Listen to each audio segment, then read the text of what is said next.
If Damian Lillard called you, Yes. asked for advice, have you talked to Dame Lillard?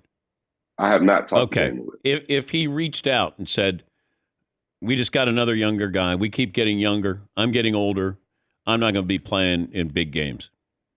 What advice would you give him? I would tell him to stay the course. I think out of all the guys that were in the draft, I truly believe Scoot, even though he's young, is the most NBA ready physically, most ready mentally. I did an interview with him, and just hearing his answers and how he looks at things and how he approaches things.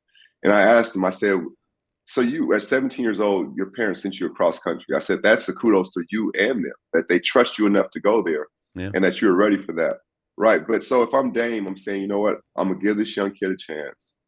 I know he's young, but if I go get another, let's say, all-star, if he can bring the same kind of impact in year one, then maybe I can grow from here. But I'm not giving it a lot of time. I'll probably give it half a season, see how it works out. And then I'm not getting younger from Dame. I'm ready to go win a championship. Yeah. You know what's weird? What would you tell him, Dan? What would you tell him? I would say, what is going to make you happy? Like, you've given Portland everything. Yes. If you leave, you come back, they're going to give you a standing ovation. You know, it's not like Chris Paul, when he leaves, he comes back to New Orleans or Houston. You know, Dame is part of Portland's basketball landscape forever. But I want to know, like, what is the joy that you're going to get now from playing basketball?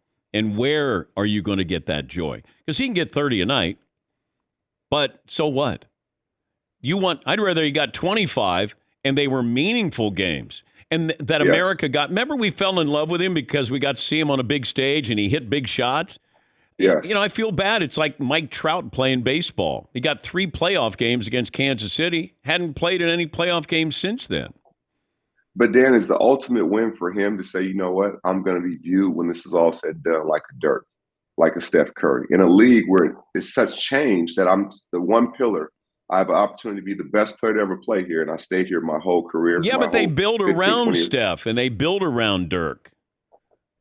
That's the difference. That's a big difference. That's a big difference. And that's where, you know, your head or your heart, which one you're going to go with at that point, right? And that's with the battle at some point that he's going to approach if they don't change things fast. And we don't value loyalty in sports, whether it's a player to a team or, you know, an owner or coach to a player. And Dame is giving you loyalty here. And somehow we'll find fault in that. Like KG when he was in Minnesota.